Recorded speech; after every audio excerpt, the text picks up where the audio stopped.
दर्शकों, तुम्हारे शरीर की हर एक बीमारी को पूरी तरह ठीक करने के लिए तुम्हें सिर्फ शरीर के 4 अंगों पर एक आयुर्वेदिक तेल लगाना होगा। वही तेल कौन सा है या आज के बौद्ध कहानी में बताया गया है, तो चलिए दर्शकों कहानी की शुरुआत करते हैं। दोस्तों, आज की स्वास्थ्य संबंधी जानकारी बहुत ही महत्वपूर्ण है। दोस्तों, शरीर के इन 4 अंगों में यह तेल लगाइए। आपका शरीर स्वतः अपने सारे बीमारियों को नष्ट कर देगा, यानी कि वो खुद ठीक कर लेगा। तो वो 4 अंग कौन कौन से हैं और हमें कौन से तेल लगाने हैं, आज हम इसी विषय में चर्चा करने वाले हैं। और दोस्तों, इस जानकारी से पहले चलिए सुनते हैं भगवान महात्मा बुद्ध का एक उपदेश। एक दिन एक राजा भगवान बुद्ध के पास आया। बुद्ध के आश्रम में बहुत भीड़ थी। राजा ने भगवान बुद्ध से अनुरोध किया कि वह एकांत में कुछ बुद्ध से कहना चाहते हैं। तथागत बुद्ध बोले, सर्वत्र एकांत है, यही बोलो। फिर राजा ने कहा कि मैं तथागत संन्यास लेना चाहता हूं। बुद्ध गंभीर हो गए। वे बोले कि तुम्हें संन्यास्त होने के लिए दीक्षा के पहले मेरी एक शर्त का पालन करना होगा। राजा ने स्पष्ट किया कि जब दीक्षा लेनी ही है और संन्यास्त होना ही है तो मुझे आपकी सभी शर्तें मंजूर है। और फिर तथागत बुद्ध ने आदेश दिया और कहा, अपने कपड़े उतारो, अपने जूते उतारो और नग्न हो जाओ, और इसी नग्न अवस्था में अपने राज्य के राजमार्गों पर स्वयं को जूते मारते हुए चक्कर लगाकर आओ। राजा असमंजस में पड़ गया। तथागत बुद्ध यह क्या कह रहे हैं? मैं एक राजा हूं, इस तरह से मैं नग्न होऊंगा और नग्न होकर अपनी ही सड़कों पर कैसे खुद को जूते मारते हुए चक्कर लगाओ। लेकिन फिर भी राजा को संन्यास्त होना था, तो उन्होंने भगवान बुद्ध की शर्तें मान ली और वे वैसा ही करने के लिए निकल पड़ा। राजा ने वैसा ही किया। वह नग्न होकर स्वयं को जूते मारते हुए राज्य की सड़कों पर दौड़ने लगा। और यहां उसके चले जाने पर शिष्य ने बुद्ध से कहा कि भंते, जब हम आपसे दीक्षा लेने आए थे तब आपने तो ऐसी कठोर शर्त नहीं लगाई थी। आप तो स्वयं करुणा अवतार हैं, फिर आपने राजा के साथ ऐसा कठोर व्यवहार क्यों किया? तब भगवान बुद्ध बोले, जब तुम लोग संन्यास लेने आए थे तब तुम्हारे अहंकार बहुत बड़े नहीं थे, इसीलिए तुम लोगों से घर घर भिक्षाटन करवा के ही काम बन गया। यह तो एक बड़े राजा है, इसका अहंकार भी बहुत बड़ा है, इसलिए जितना बड़ा रोग उतनी बड़ी दवाई, इसलिए महारोग की दवाई भी अधिक शक्तिशाली होती है। किसी कारणवश मैंने इनका परीक्षा भी इतना कठिन किया है। राजा जब इस दशा में अपनी ही प्रजा के सामने से गुजरेगा तो उसका अहंकार चूर चूर हो चुका होगा। राजा ने शाम तक शर्त पूरी कर ली और बुद्ध के चरणों में आकर गिर गया और फिर बोला, तथागत, अब तो मुझे आप दीक्षा देकर मुझे संन्यास्त करें। भगवान बुद्ध ने राजा के सिर पर मुकुट रखा और कहा कि अब तुम्हें संन्यास लेने की जरूरत ही नहीं है। जाओ और कर्ता भाव छोड़कर साक्षी भाव से राज करो। अब तो तुम राजस्व हो चुके हो, अब तुम राजस्व हो। देखिए दोस्तों, किस तरह से भगवान बुद्ध ने एक राजा को उपदेश दिया और राजा का जीवन धन्य हो गया। दोस्तों, ये छोटे से उपदेश से आपको क्या ज्ञान प्राप्त हुआ, कमेंट में हमें जरूर बताइएगा। चलिए अब जानते हैं स्वास्थ्य से संबंधित बहुत ही महत्वपूर्ण जानकारी। क्या आप जानते हैं कि यह हमारा शरीर किससे बना है? यह सबसे पहले जानना बहुत जरूरी है। और हमारे शरीर में कौन से 3 दोष पाए जाते हैं? हमारा शरीर 5 तत्वों से बना है और हमारे शरीर में 3 दोष पाए जाते हैं। वह दोष पित्त दोष और कफ दोष। इसे जरूरी है क्योंकि यह हर एक बीमारी का कारण होता है, क्योंकि हर एक बीमारी की जड़ यही 3 दोष है, इसीलिए जानना जरूरी होता है। तो आपका शरीर का सबसे महत्वपूर्ण दोष ये 3 दोष हैं, पित्त दोष, वात दोष और कफ दोष। अगर आपके शरीर का वात दोष गड़बड़ हो गया तो 60 से 70% बीमारी होगी। अगर आपके शरीर का पित्त दोष गड़बड़ हो गया तो आपके शरीर में 15 से 20% बीमारियां होती हैं। और यदि आपके शरीर का कफ दोष गड़बड़ हो गया तो 5 से 10% बीमारी होती है। अब इस तीनों प्रवृत्ति हमारे शरीर में कब से कब तक रहती है? जब हम जन्म से बाल्य अवस्था में रहते हैं, यानी जब हमारा जन्म होता है और 14 साल की उम्र तक हमारे शरीर में कफ प्रवृत्ति ज्यादा होती है। इस समय कफ ज्यादा बनता है। यह प्रकृति की देन है। कफ इसलिए बनता है क्योंकि हमारा शरीर ग्रो करता है। कफ बनना जरूरी है क्योंकि यह कफ हमारे शरीर के बहुत ही महत्वपूर्ण अंग है। बस हमें यह ध्यान देना है, हम अपने बच्चों को ऐसी कोई चीज नहीं देना है जिससे उनका कफ और बढ़ जाए। क्योंकि बच्चे उस समय कुछ नहीं जानते।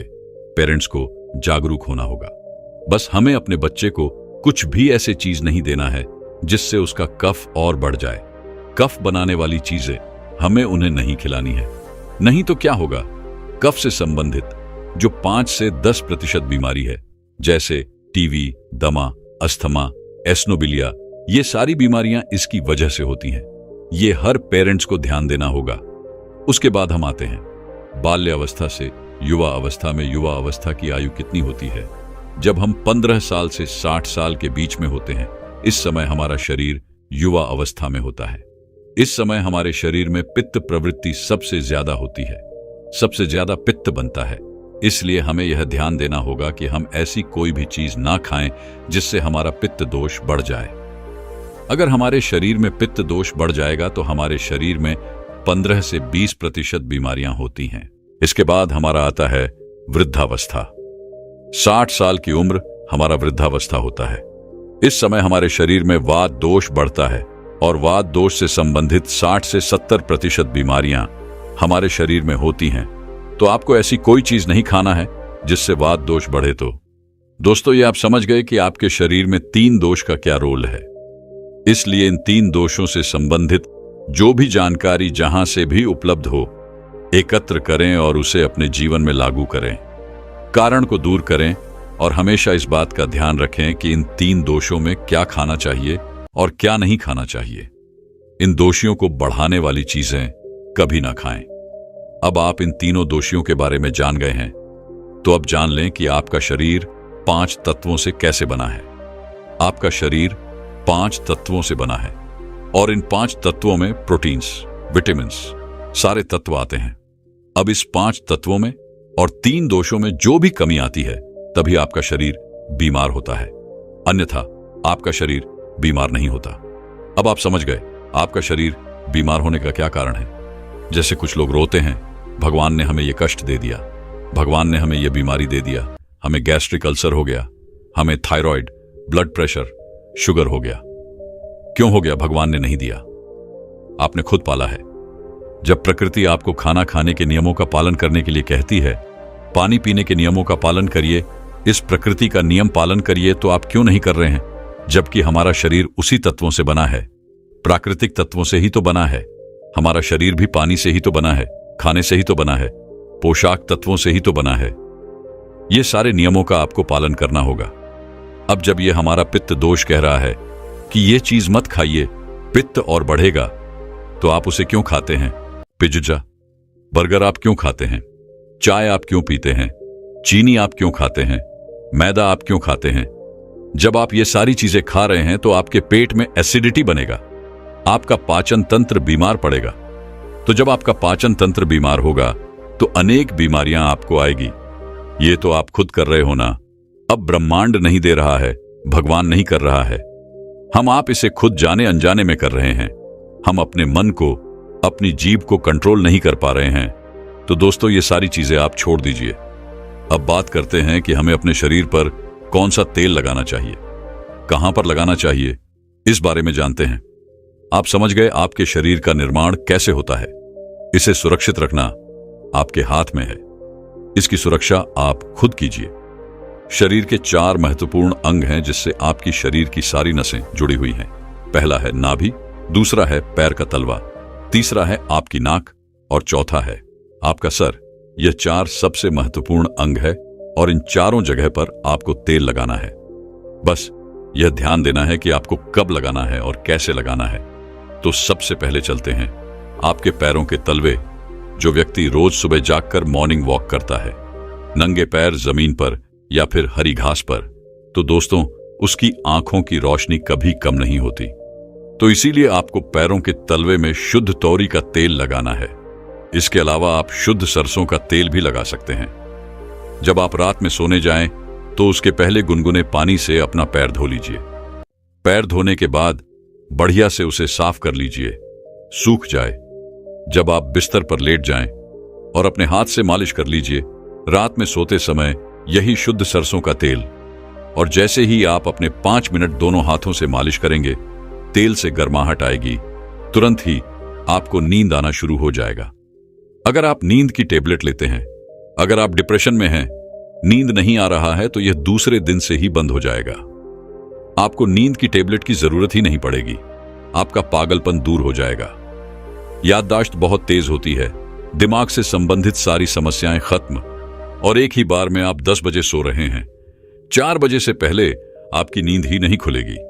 इतनी बढ़िया नींद आती है तो पैर के तलवे में तेल लगाने से आपका पाचन तंत्र मजबूत होता है, याददाश्त तेज होती है, भूख लगती है, शरीर में शक्ति मिलती है, ऊर्जा मिलती है, यानी कि शरीर की सारी पोशाक तत्वों को आपूर्ति कर देता है।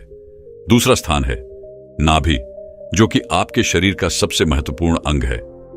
नाभि के पीछे एक ग्रंथि पाई जाती है और इसी ग्रंथि से शरीर की सारी नसें जुड़ी हुई होती है, और यह शरीर की सबसे शक्तिशाली ग्रंथि होती है।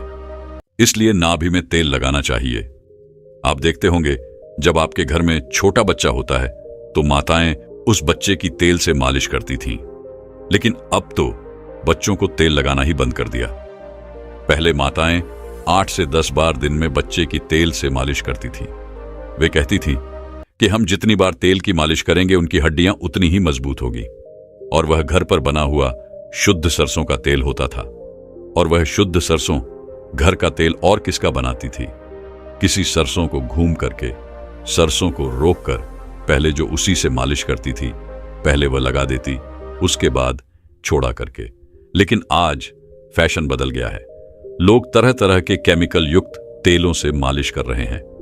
ये किसी काम का नहीं दोस्तों। कंपनियां हमें सिर्फ बेवकूफ बनाती हैं और इससे सिर्फ बीमारियां होती हैं, क्योंकि बच्चों की मालिश के लिए सबसे अच्छा तेल सरसों का है। और गांव के बच्चों को माताएं आज भी सरसों के तेल की मालिश करती है। गांव के बच्चे शहर के बच्चों की तुलना में कितने कमजोर हैं, इसे आप खुद अनुमान लगा सकते हैं। तो दोस्तों, यह नाभि आपके शरीर का सबसे शक्तिशाली हिस्सा है। तो जब माताएं नाभि में तेल की मालिश करती थीं, तो पहले फूंक मारती थीं। फूंक मारने के बाद उसमें तेल लगाती थी और दिन भर में 3 से 4 बार तेल लगाती थी। तो दोस्तों, आपको भी आज से शुद्ध सरसों का तेल रात में सोते समय नाभि में लगाना है। और जब आप नाभि में तेल लगाते हैं तो इसके क्या फायदे होते हैं, आप यह जानकर चौंक जाएंगे। पहला फायदा, आपको अच्छी नींद आएगी। दूसरा फायदा, दिमाग से संबंधित कोई भी समस्या नहीं होगी। तीसरा फायदा, आपका पाचन तंत्र मजबूत रहेगा। चौथा फायदा, आपको भूख बढ़िया लगेगी। पांचवा फायदा, आपके शरीर का सारा दर्द दूर हो जाएगा। छठा फायदा, आपकी आंखों की रोशनी बढ़ जाएगी, यानी कि शरीर के हर एक अंग के लिए फायदेमंद है। पैर का तलवा हो गया, नाभि हो गई। अब हम एक कदम आगे चलते हैं, वह है नाक, कान और आंख। तो दोस्तों, आपको नाक में क्या करना है? अगर आपको गाय का शुद्ध देसी घी मिल जाए तो घी की एक बूंद दाएं नाक में और एक बूंद बाईं नाक में, दोनों नाक में एक एक बूंद डालनी है। रोजाना दोनों नाक में एक एक बूंद डालें। इसके इतने फायदे हैं, मैं यहां गिनाते गिनाते थक जाऊंगा। आपका पागलपन दूर हो जाएगा। अगर किसी को पागलपन है, अगर पागलपन का इलाज चल रहा है, तो 3 से 4 महीने के अंदर पागलपन की दवा बंद हो जाएगी। अगर आपके कान के पर्दे में छेद है तो बिना ऑपरेशन के ठीक हो जाएगा। आपको नींद की समस्या है, नींद की समस्या दूर हो जाएगी। आपकी याददाश्त कमजोर है, याददाश्त आपकी तेज हो जाएगी। शरीर में कमजोरी है, शरीर की कमजोरी दूर हो जाएगी। जुकाम आपको कभी पूरी जिंदगी में नहीं होगा। जुकाम, सर्दी की नाक से संबंधित जितनी भी बीमारी है, आपको नहीं होगी। अब एक अंग और है जहां से आपका शरीर और पूरा दिमाग जुड़ा हुआ है, वह है सिर। अगर गर्मी का सीजन है तो आप स्नान करते होंगे। जब स्नान करके निकले, स्नान करने के बाद जब आपके बालों का पानी सूख जाए तो आपको अपने सिर में शुद्ध सरसों का तेल लगाना है। जैसे ही आप अपने सिर में सरसों का तेल लगाकर सिर की मालिश करेंगे तो आपको 10 मिनट बाद नींद आना शुरू हो जाएगा। सिर में सोते समय तेल लगाने से कई सारे फायदे हैं, जैसे आपके जो बाल पक रहे होंगे वो भी रुक जाएगा। आपको नींद बढ़िया आएगी, दिमाग की याददाश्त पावरफुल होगी, शरीर की शक्ति बढ़ेगी, शरीर की कमजोरी दूर हो जाएगी। यानी कि शरीर की सारी शक्तियां आपको मिलेंगी सिर में तेल लगाने से। तो दोस्तों, आप शुद्ध सरसों तेल को अपने शरीर के इन 4 अंगों पर लगाएं और देसी घी को अपने नाक में डालिए। यह प्रक्रिया आप अपना लीजिए, आपका शरीर स्वस्थ और तंदुरुस्त हो जाएगा। जैसे हमने कहा कि यह हमारा शरीर है। हमारा शरीर हमारे ऊपर डिपेंड है। हम इसे किस तरह से रखते हैं। मान लीजिए एक कपड़ा है, आप उसे कितनी सेफ्टी से रखते हैं। खास तौर पर सफेद कपड़ा हो गया, आप उसे पहनते हैं, पहन के बाहर जाते हैं तो आप उसे बहुत बचा बचा कर रखते हैं कि कहीं गंदे स्थान पर टच ना हो जाए। सफेद कपड़ा है, इसमें दाग लग जाएगा। कितना बचा बचा के चलते हैं और फिर आते ही खूंटी में निकालकर आराम से टांग देते हैं, जिससे उसमें दाग नहीं लगता है, और फिर अगले दिन पहनते हैं और उसको ध्यान से प्रेस आयरन वगैरह है करते हैं। तो दोस्तों, ठीक उसी प्रकार इस शरीर की देखभाल आप खुद कीजिए। जितनी आप इस शरीर की देखभाल करेंगे उतना ही आपका शरीर स्वस्थ व निरोगी बना रहेगा। तो जैसे हमने कहा, इसका पालन करिए।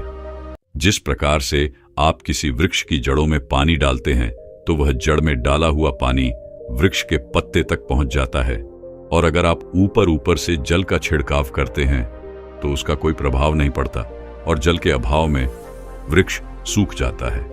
मतलब सही स्थान पर जल डालोगे तो लाभ होगा। इसी प्रकार से हमारे शरीर में कुछ ऐसे विशेष स्थान होते हैं जहां पर आप तेल लगाते हो तो उसका प्रभाव हमारे पूरे शरीर पर पड़ता है। हमारे आयुर्वेद में बताया गया है, यदि हम शरीर के इन 4 स्थानों पर तेल लगाते हैं तो उससे हमारा शरीर खुद अपनी बीमारियों को स्वतः ही ठीक कर लेता है। और सबसे अच्छी बात तो यह है कि इसमें ज्यादा समय भी नहीं लगता और कोई खर्चा भी नहीं आता, बल्कि आपके शरीर को भी लाभ प्राप्त होता है और आप बहुत सारी बीमारियों से बच जाते हैं। तो आइए जानते हैं आखिर वो कौन सी ऐसी 4 जगह है जहां पर हमें तेल लगाना चाहिए और हमें किस तरह का तेल लगाना चाहिए और किस समय पर लगाना चाहिए।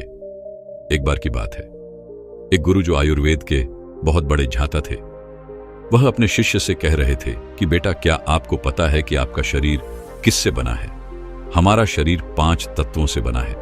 इन 5 तत्वों में प्रोटीन, विटामिन जैसी ये सभी चीजें आती हैं, और हमारे शरीर में 3 दोष पाए जाते हैं, वात, पित्त, कफ, और हमारी हर बीमारी की जो भी जड़ है वह इन 3 दोषों में ही होती है।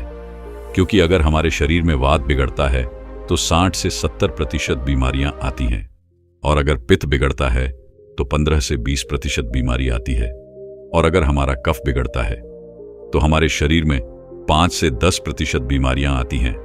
यह तीनों ही दोष हमारे शरीर में पाए जाते हैं। जब आपकी बाल अवस्था होती है, यानी जब आप जन्म लेते हैं, तब से लेकर 14 वर्ष की उम्र तक जो भी समय होता है, इस समय हमारे शरीर में कफ ज्यादा बनता है।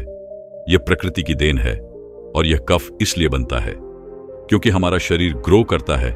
इस समय कफ का बनना बहुत जरूरी भी है, लेकिन हमें इस पर ध्यान देना है कि हमारा जो कफ है वह संतुलन में रहे। वह ज्यादा बड़े नहीं। अब छोटे बच्चों को तो इस बात का पता ही नहीं रहता, लेकिन उनके माता पिता को इस बात का ध्यान रखना चाहिए कि उनके बच्चे को ऐसा आहार न दे जिसके द्वारा उनका कफ बिगड़ जाए, क्योंकि अगर कफ बिगड़ गया तो उन्हें टीबी, दमा इत्यादि भयंकर बीमारियां हो सकती हैं। इसके बाद युवावस्था है, जो अवस्था 15 साल से 60 साल तक बनी रहती है। इस समय हमारे शरीर में पित्त प्रवेश सबसे ज्यादा होता है, यानी कि इस समय हमारे शरीर का ध्यान रखना होगा कि हमें ऐसी चीजें नहीं खानी है जिससे हमारा पित्त बिगड़े, क्योंकि अगर पित्त बिगड़ गया तो हमारे शरीर में 15 से 20% बीमारियां आ सकती हैं। इसके बाद आती है वृद्धावस्था। यह 60 से ऊपर की उम्र होती है। उस समय हमारे शरीर में बहुत ज्यादा वात बिगड़ता है, और वह बिगड़ने की वजह से 60 से 70% बीमारियां हमारे शरीर में आ जाती हैं। 5 तत्व और 3 दोषों में जब भी कोई कमी आती है तभी हमारा शरीर बीमार पड़ता है, अन्यथा हमारा शरीर बीमार नहीं होता। बहुत से लोग कहते हैं कि भगवान ने हमें ये कष्ट दिया है, वो कष्ट दिया है, इतनी गंभीर बीमारियां दे दी, टीबी, कैंसर, थायराइड दे दिया। लेकिन यह सारी बीमारियां इंसान स्वयं ही पालता है, क्योंकि हमारी प्रकृति तो यह कहती ही है कि आप प्रकृति से प्राप्त भोजन पदार्थ का सेवन करें। लेकिन आप क्या करते हैं? आप पिज्जा, बर्गर, चाउमीन ये सभी खाते रहते हैं। आयुर्वेद कहता है कि आप पानी पीने के सही तरीके अपनाएं, लेकिन नहीं, आपको तो फ्रिज का पानी पीना है, कोल्ड ड्रिंक पीना है। अगर आप प्रकृति के नियमों के हिसाब से नहीं चलेंगे, आयुर्वेद के नियमों को नहीं अपनाएंगे तो आपका शरीर तो बीमार होगा ही, इसमें भगवान क्या कर सकता है। लेकिन अगर आप आयुर्वेद के नियमों को अपने जीवन में अपना लेते हैं तो जीवन भर आपका शरीर बीमार नहीं पड़ेगा। फिर गुरु उनसे कहते हैं कि बच्चों, आज मैं तुम्हें 4 ऐसे अंग बताऊंगा जहां पर तेल लगाने से आपके शरीर में कभी भी कोई बीमारी नहीं होगी और इससे आपके तीनों दोषों का संतुलन भी बना रहेगा और आपके शरीर में किसी भी 5 तत्वों की कोई कमी नहीं आएगी। सबसे पहला है आपकी नाभि, दूसरा है आपके पैर के तलवे, तीसरा है आपकी नासिका और चौथा अंग है आपका सिर्फ। यह 4 सबसे महत्वपूर्ण अंग है और इन चारों अंगों पर आपको तेल लगाना है। लेकिन आपको यह ध्यान रखना है कि कब और कैसे लगाना। सबसे पहले हम जानते हैं नाभि के बारे में। बच्चों, यह आपके शरीर का सबसे महत्वपूर्ण अंग है क्योंकि यह आपके 72,000 नाड़ियों का केंद्र है। यह एक ऐसा केंद्र है जो सबसे अधिक नाड़ियों से जुड़ा हुआ है। यह जो आपकी नाभि है वह आपके पूरे शरीर से संबंधित है। जब आप नाभि में तेल का प्रयोग करते हैं तो उससे पूरे शरीर की नाड़ियां प्रभावित होती हैं। पूरे शरीर में ठीक प्रकार से ऊर्जा का संचार होता है। आप और भी ज्यादा ऊर्जावान और जवान महसूस करते हैं। आपने देखा भी होगा कि जब छोटा बच्चा जन्म लेता है, जब वह बहुत छोटा होता है तो उसके माता पिता उसके पूरे शरीर पर तेल की मालिश करते हैं क्योंकि उस समय शरीर पर तेल की मालिश करने से हड्डियां मजबूत होती है। इसलिए आपको भी नाभि में तेल लगाना है और आपको शुद्ध सरसों का तेल लगाना है। किसी भी कंपनी का तेल आपको नहीं लेना है क्योंकि वो शुद्ध नहीं रहता। उसमें विभिन्न प्रकार के केमिकल होते हैं जो आपको नुकसान पहुंचा सकते हैं। अगर आप इन दोनों बातों को कंपेयर करेंगे तो आपको पता चलेगा कि यह जो शुद्ध सरसों का तेल होता है थोड़ा गाढ़ा होता है और थोड़ा बहुत गंदा भी होता है। लेकिन जो तेल आप बाजार से खरीदते हैं वो बिल्कुल साफ होता है क्योंकि उस तेल में केमिकल डाले होते हैं जिससे वो तेल साफ हो जाता है। इसलिए आपको सरसों के बीज खरीदने हैं और अपनी आंखों के सामने उनका तेल निकलवाना है और फिर उसी तेल का आपको प्रयोग करना है और आपको सोते समय अपनी नाभि पर उस तेल को लगाना है। नाभि में तेल लगाने का सबसे पहला लाभ यह है कि जब आप नाभि में तेल लगाते हैं तो इससे आपकी जठराग्नि बढ़ती है। जठराग्नि आपके पाचन कार्य में कार्य करती है। लेकिन जब आपकी जठराग्नि बंद हो जाती है तो आप जो भी भोजन करते हैं उसका पाचन ठीक प्रकार से नहीं हो पाता, वह आपके शरीर में लग ही नहीं पाता, जिससे आपको भूख कम लगती है और फिर वो भोजन पेट में सड़न मचाता है। तो नाभि में तेल लगाने से ये जो जठराग्नि है वह बढ़नी शुरू हो जाती है और भोजन आपके शरीर को ठीक प्रकार से लगता है। और जब भोजन ठीक प्रकार से पचता है तो उससे जो भी पाचक रस निकलते हैं वो भी एक प्रकार से निकलते हैं और आपके शरीर में पोषक तत्वों की पूर्ति करते हैं, जिससे शरीर के विभिन्न भागों पर, पूरे शरीर पर उसका प्रभाव होता है। नाभि में तेल लगाने का दूसरा फायदा यह है कि इससे आपकी अपान वायु संचालित होती है। अपान वायु नाभि के नीचे के क्षेत्र में काम करने वाली वायु होती है और ये जो वायु हैं ये मलों के विकास से संबंधित हैं, यानी कि ये आपके शरीर में टॉक्सिन्स बाहर निकालने का कार्य करती है। तो जिन लोगों को कब्ज की परेशानी रहती है, ठीक प्रकार से मल विकास नहीं होता, उनके लिए बहुत उपयोगी है। और मासिक चक्र में जो महिलाओं को मासिक अधिक प्रेरणा होती है उसमें भी ये उपयोगी है। और मूत्र विकार, यूराइन से संबंधित कोई भी समस्या अगर आपको या फिर किसी व्यक्ति को रहती है तो उसके लिए भी यह उपयोगी होती है। तो यह अपान वायु को संतुलित करता है, जिससे विभिन्न प्रकार के फायदे मिलते हैं। नाभि में तेल लगाने का तीसरा सबसे बड़ा फायदा यह है कि इससे आपकी त्वचा अच्छी रहती है, त्वचा पर ग्लो आता है। आपने सुना भी होगा कि जब हमारे होंठ फटे हैं तो हमारे दादा परदादा ये सब कहते थे कि नाभि में तेल लगा लो, ठीक हो जाएंगे। और हां, ऐसा होता भी है। नाभि में तेल लगाने से कभी होंठ नहीं फटती हैं, स्किन की ड्राइनेस खत्म हो जाती है, चेहरे पर चमक आती है, झुर्रियां नहीं पड़ती। इसके अलावा हमारे शरीर में 72,000 नाड़ियां हैं। जब वह रुक जाती है, अवरोध हो जाता है, तो इनमें प्राण का संचार ठीक से नहीं होता है। जब इनमें प्राण का संचार ठीक से नहीं होता है, जिससे आपको आलस आने लगता है, ऊर्जा की कमी आपको महसूस होती है और आपका मस्तिष्क ठीक से काम नहीं कर पाता। और ऐसा इसलिए होता है क्योंकि ये जो 72,000 नाड़ियां हैं ये सीधे आपके दिमाग से संबंधित हैं और जब आप नाभि में तेल लगाते हैं तो ये नाड़ियां खुल जाती हैं। इससे प्राण का संचार ठीक होता है और शरीर मूल्यवान बनता है। मस्तिष्क बहुत ही अच्छे से कार्य करता है। दूसरा स्थान है आपके पैरों के तलवे। सारी नसें पैरों के तलवे से जुड़ी होती हैं। इसलिए कहा जाता है कि सुबह सुबह जो मॉर्निंग वॉक होती है नंगे पैर जमीन पर या फिर हरी घास में करनी चाहिए, तो उसकी आंखों की रोशनी कभी कम नहीं होगी। और पैरों के तलवे पर यही शुद्ध सरसों का तेल लगाना है। जब आप सोने जाएं तो आपको सबसे पहले अपने पैरों को गुनगुने पानी से धो लेना है। फिर उन पैरों को अच्छे पोंछ लेना है। पैर पोंछने के बाद जब आपके पैर एकदम से सूखे जाएं, तब आपको एक कटोरी में सरसों का तेल लेना है और उसे अपने पैरों के तलवे पर लगाना है।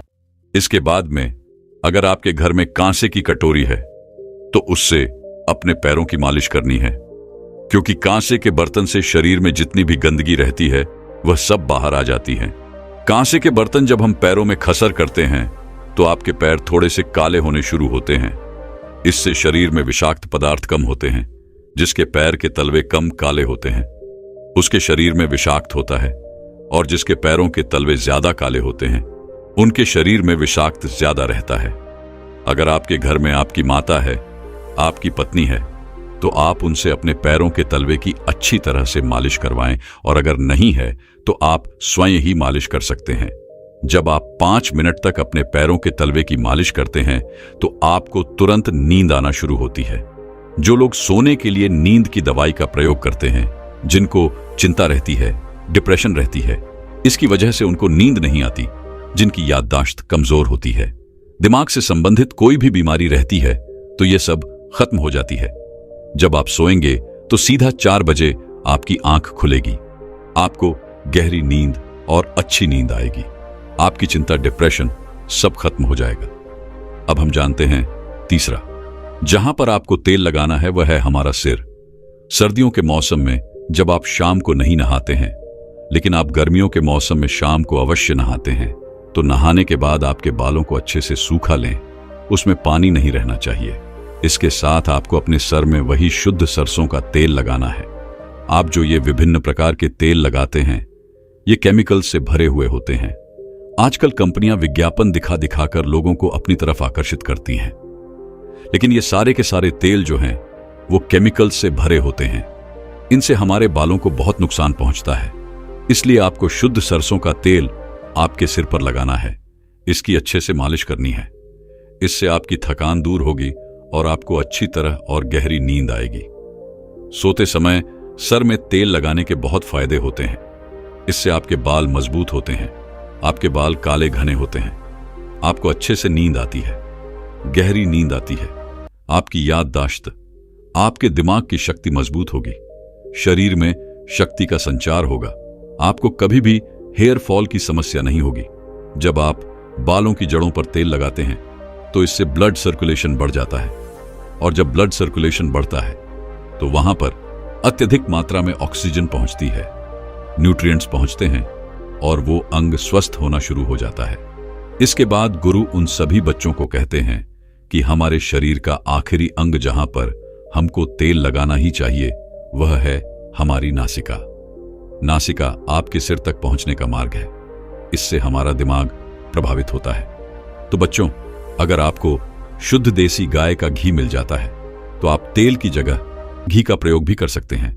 आपको रात को सोते समय शुद्ध देसी घी के एक एक बूंद अपने नाक में डाल देनी है। नाक में घी डालने के इतने ज्यादा फायदे होते हैं कि आप सुनकर चौंक जाएंगे। अगर किसी के अंदर पागलपन है, 2, 3, 4 महीने के अंदर ही उसका पागलपन भी खत्म हो सकता है। यदि किसी के पर्दे में छेद है तो वो भी बिना ऑपरेशन के 3-4 महीने में ठीक हो सकता है। नाक में जितनी भी प्रकार की एलर्जी है, जैसे बार बार छींक आना, नाक में खुजली चलना, नाक बंद हो जाना, ये सारी समस्याएं खत्म हो जाएंगी। आंखों की रोशनी बढ़ेगी, मानसिक समस्याएं खत्म हो जाएंगी, बाल काले हो जाएंगे। इसके बाद गुरु उन सभी शिष्यों से कहते हैं कि बच्चों, अगर आप अपने शरीर के इन सभी 4 अंगों पर नियमित रूप से सरसों का तेल लगाते हैं तो इससे आपके शरीर में जितने विषाक्त पदार्थ हैं वो सभी बाहर आ जाते हैं और आपका शरीर कभी भी बीमार नहीं होगा। आप हमेशा ही ऊर्जावान महसूस करेंगे। दोस्तों, मैं उम्मीद करता हूं कि यह कहानी सुनने से आपके जीवन में अच्छे बदलाव आए होंगे। आपको इस वीडियो से क्या सीखने मिला, ये कमेंट करके जरूर बताएं और अपने परिवार, दोस्तों या आपके करीबी इंसान के साथ ये कहानी शेयर करके उन्हें भी इस ज्ञान से परिचित करवाएं। बाकी अगर आपको ये वीडियो दिल से अच्छी लगी हो तभी इस वीडियो को लाइक कर देना और आपने अब तक इस चैनल को सब्सक्राइब न किया हो तो चैनल को सब्सक्राइब भी जरूर कर देना। आपका हर दिन शुभ हो और खुशियों से आपका जीवन भरा रहे। धन्यवाद। नमो बुद्धाय।